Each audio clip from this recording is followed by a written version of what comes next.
Hi guys, I hope you're doing good. In the last lecture, we have studied about cardiac cycle.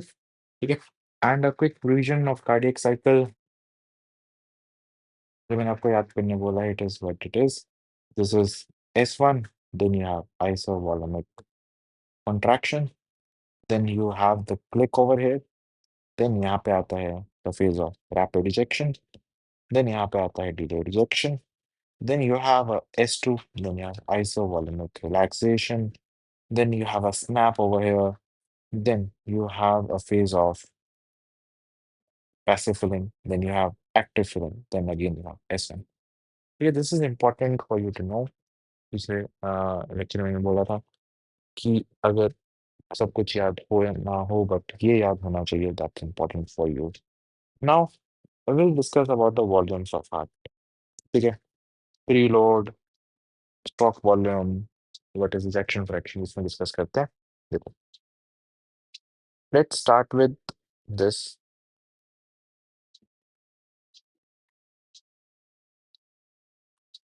ठीक है, तो हमारे पास आइसोवॉल्यूमिक contraction शुरू करता है. आइसोवॉल्यूमिक कॉन्ट्रैक्शन में all the valves they are closed, all the valves they are closed, right? ठीक है, सारे के सारे वेल्व आइसोवॉल्यूमिक कॉन्ट्रैक्शन में क्लोज्ड हैं and the volume of the blood in the ventricles is right now is 120 ml. ठीक है, 120 ml. हम आएंगे 120 ml क्यों, बट अभी याद रखो इट्स 120 ml. ठीक है, then you have click. Click means मतलब the opening of the semilunar valve is known as click, right? ठीक है, तो यहाँ पे आपके जो सेमी-लुनार वेल्व्स हैं वो ओपन हो जाते हैं. तो एवी वेल्व्स तो थे ही क्लोज्ड, सेमी-लुनार वेल्व्स ओपन हो जाते हैं. अब क्या होगा देखो, during the phase of rapid ejection 120 ml blood था वेंट्रिकल्स में. रैपिड इजेक्शन के फेज में 120 में से 50 ml ब्लड रिस्पेक्टिव अपने आर्टरीज में चला जाता है, in the aorta and pulmonary arteries, respective arteries में चला जाता है. तो कितना ml ब्लड यहाँ बच गया? 120 minus 50, that is 70 ml blood. 70 ml blood is left after rapid ejection in each ventricle. Perfect. अब उसके बाद होता है रैपिड इजेक्शन के बाद डिलेड इजेक्शन. अब देखो, डिलेड इजेक्शन में क्या होगा, और ज्यादा ब्लड बाहर जाएगा. ठीक है, अगेन एवी वेल्व्स जो थे वो तो बंद है, सेमिनोनार वेल्व्स ओपन है at the time of delayed ejection. कितना ब्लड था यहाँ पे? 70 ml. 70 ml में से भी 20 ml और जो ब्लड बाहर चला जाएगा. ये मतलब बाहर कितना हो गया? 50 ml ब्लड तो जा ही रहा है बाहर, प्लस 20 ml और ब्लड बाहर चला गया. 50 ml ब्लड जा ही रहा है, 20 ml और बाहर चला गया, तो मतलब 70 ml ब्लड बाहर चला गया. 20 ml ब्लड चला गया from the ventricles eight the time of delayed ejection. तो मतलब at the end of delayed ejection कितना ब्लड वेंट्रिकल्स में बचेगा? 70 ml था, 70 में से 20 ml, 20 ml ब्लड चला गया इन द रिस्पेक्टिव आर्टरीज. तो कितना ब्लड बचा? That is 70 minus 20, that is 50 ml blood. So 50 ml of blood is left into the each ventricle uh, at the end of delayed ejection. अच्छा जी, delayed ejection के बाद होता है S2. S2 is closure of AV valve, right? So the AV valve will get closed. जो AV valve sorry, S2 is the closure of the semilunar valves. The semilunar valves will get closed. ठीक है, यहाँ पे semilunar valves जो थे open थे and यहाँ पे semilunar valves जो है वो क्लोज हो जाएंगे. अच्छा, अब क्या होगा जब semilunar valves क्लोज हो जाएंगे? ठीक है, at the time of isovolumic relaxation होगा. परफेक्ट. यहाँ पे कितना ब्लड था in the respective ventricles? 50 ml. तो यहाँ पे ब्लड कितना आएगा? दैट इज 50 ml ब्लड ही रहेगा. ठीक है, और एट्रिया में ब्लड जो है रिस्पेक्टिव एट्रिया में ब्लड बढ़ता रहेगा. ओके, वेंट्रिकल्स में सेम ब्लड रहा, रिस्पेक्टिव एट्रिया में ब्लड बढ़ता गया.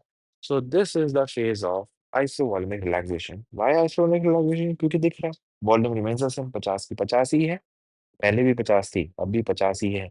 ऐसा क्यों? क्योंकि जस्ट ये जो वाल्व्स है जस्ट सेमिनोनार वाल्व जो है बंद हुए हैं, पहले खुले थे वाल्व, अब बंद हुए हैं। ठीक है, जस्ट वाल्व बंद हुए हैं और ब्लड कितना बच गया, that is 50 ml blood. So that's a phase of isovolume relaxation. After the phase of isovolume relaxation, you will have snap. Snap मतलब the opening of AV valves.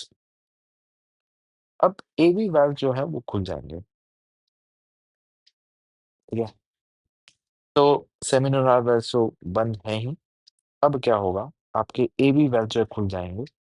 मतलब AV valve खुलने के बाद अब कौन सा फेज आ जाएगा, दैट इज पैसिव फिलिंग।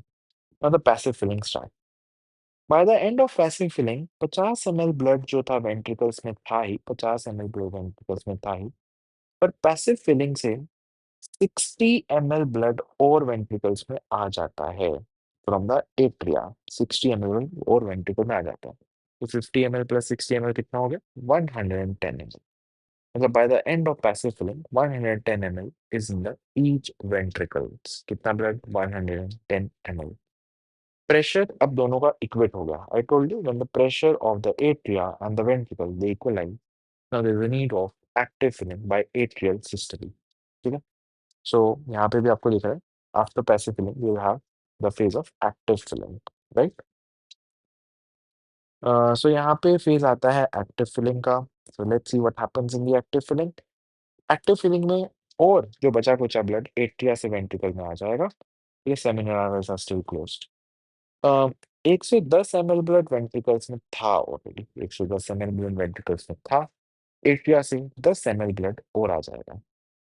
ठीक है, तो how much blood is total in the ventricles by the end of active filling, that is 110 plus 10 ml, that is 120 ml, and from here we started कि 120 ml blood यहाँ पे था, अब ये वैल्स भी बंद हो जाएंगे and it all start again. 120 ml से ही हमने शुरू किया था एंड 120 ml पे ही हमने खत्म किया है, and the cycle so on repeats and repeats, right. अच्छा, अब देखो, परफेक्ट। अब देखो, now what is systolic volume and systolic volume.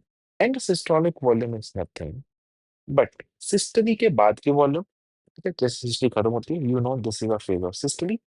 जैसे ही सिस्टली खत्म होती है, तब कितना वॉल्यूम ऑफ ब्लड बचा है इन each ventricle, it is nothing but the end systolic volume. Systolic का लास्ट फेज क्या है, डिलेड इजेक्शन। मतलब डिलेड इजेक्शन के बाद कितना ml ऑफ ब्लड बचा इन each ventricle, it is a and systolic volume. Delayed ejection का है, this is delayed ejection. Delayed ejection के बाद कितना अमाउंट ऑफ ब्लड बचा इन each ventricle, 50 ml। So what is end systolic volume? That is 50 ml. Similarly, end diastolic volume भी होता होगा कुछ? Yes, होता है, बिल्कुल होता है।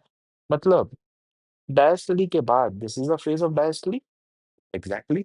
तो डायस्टोली के बाद कितना अमाउंट ऑफ ब्लड बचा in in each ventricle, that is end diastolic volume. अच्छा, what is last phase of diastolic volume, that is active filling. तो मतलब एक्टिव फिलिंग के बाद कितना एमएल ऑफ ब्लड बचा इन each ventricle, it is nothing but the end diastolic volume. This is active filling. Active filling के बाद कितना ml of blood बचा in each ventricle? That is 120 ml. The end diastolic volume कितना है? 120 ml. Okay. अब देखो एक बड़ी इंपॉर्टेंट बात। एंड डायस्टोलिक वॉल्यूम 120 ml है, एंड सिस्टोलिक वॉल्यूम 50 ml है। तो मतलब कितना वॉल्यूम ब्लड बाहर गया एक कार्डियक साइकिल में, it is known as stroke volume. Stroke volume is एक कार्डियक साइकिल में कितना ml ब्लड बाहर गया, that is nothing but 120 ml minus 150 ml, which is equal to 70 ml. तो मतलब stroke volume is nothing but the end diastolic volume minus end systolic volume, and it's approximately 70 ml, that is a stroke volume. Perfect। ठीक है, एक और बार सुन लो, stroke volume क्या होता है। तो end diastolic volume 120 है, सिस्टोली के बाद ब्लड कितना बचा है वेंट्रिकल्स में, 50 ml। मतलब जो बाकी का जो ब्लड है वो निकल गया। ठीक है, वो आपका रिस्पेक्टिव सर्कुलेशन में चला गया। ठीक है, आपके रिस्पेक्टिव आर्टरीज में, एनियोटा पल्मोनरी आर्टरी में चला गया। It is known as stroke volume, that is 70 ml of blood is stroke volume.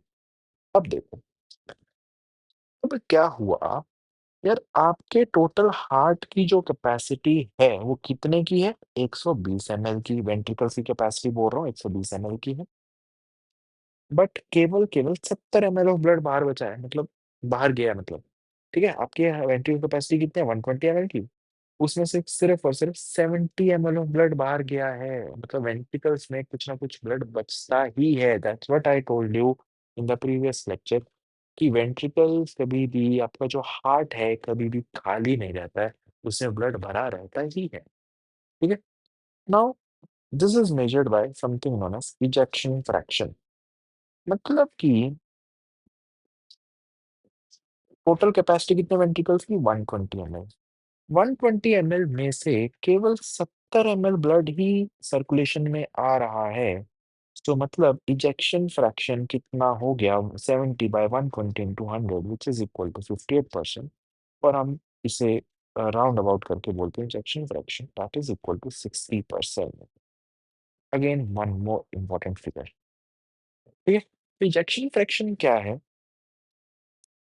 कि it's nothing but ejection fraction is nothing but uh, stroke volume divided by end diastolic volume into 100. That is what we read.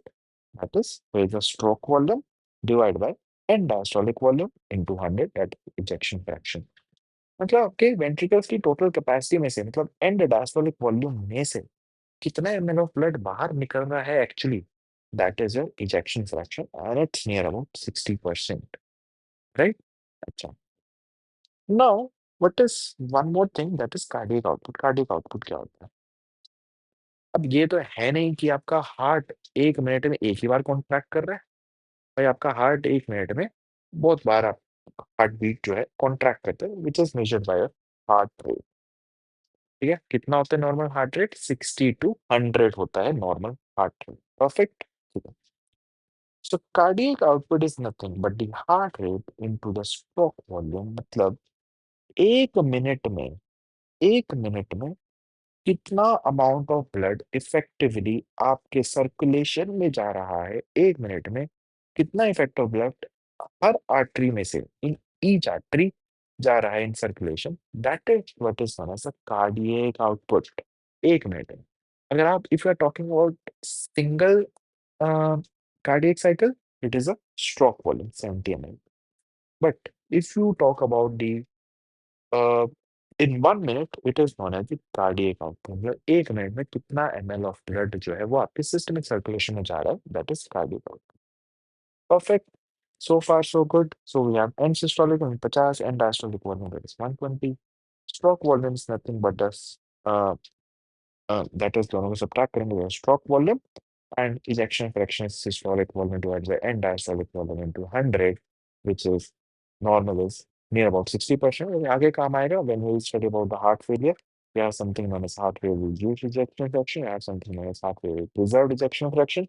We have something known as heart failure with intermediate ejection fraction. ये हम heart failure classes में देखेंगे और वो इसी के basis पे है कि ejection fraction आपका कितना है। राइट। अच्छा। uh, I told you preload. What is preload? Preload is nothing but left ventricular and diastolic volume. ठीक है। एंड डायस्टोलिक वॉल्यूम 120 ml होती है। तो डायस्टोली के बाद लेफ्ट वेंट्रिकल में कितना अमाउंट ऑफ ब्लड बचा है, that is known as your preload which is left ventricle end diastolic volume. क्या after load end systolic volume हो गया देन? नो, बिल्कुल भी नहीं। तो it's not end systolic volume. अब देखो, ध्यान से देखो। आफ्टर लोड ये होता है, देखो, कि the amount of resistance that is offered by your arteries for the ventricles to contract. ठीक है। देखो सुन, देखो आपके आर्टरीज कितना रेजिस्टेंस प्रोवाइड करती हैं, जिसकी वजह से आपको वेंट्रिकल्स को बार बार इंजेक्ट करना है, वेंट्रिकल्स को आपके आर्टरीज में ब्लड इंजेक्ट करना है। That's you know. Now after load अगर ज्यादा है, आफ्टर लोड ज्यादा होने का मतलब ज्यादा रेजिस्टेंस है, ज्यादा रेजिस्टेंस होने का मतलब है कि आपको वेंट्रिकल को ज्यादा ताकत लगानी पड़ेगी ब्लड बाहर निकालने में। So after load is the resistance against which the ventricles have to eject the blood out. That is the afterload। कब बढ़ेगा? हाइपरटेंशन में। हाइपरटेंशन में आपके जो वेजो कॉन्स्ट्रिक्शन हो जाता है, नैरो हो जाता है ल्यूमन। ल्यूमन नैरो होने की वजह से यहाँ का रेजिस्टेंस बढ़ जाता है। ठीक है, तो उसकी वजह से वेंट्रिकल्स को ज्यादा ताकत लगानी पड़ती है to inject the blood out, और इसको हम बोलते हैं afterload. So remember, afterload is not end systolic volume. Preload होता है left ventricle end diastolic volume, but after it's not end systolic volume, it's actually the resistance against which the left ventricle have to eject the blood out. Okay, so we have done some basics. We have done the preload, afterload, what is stroke volume, what is cardiac output, what is ejection fraction. In the next class, we'll be studying about the heart sounds. Thank you.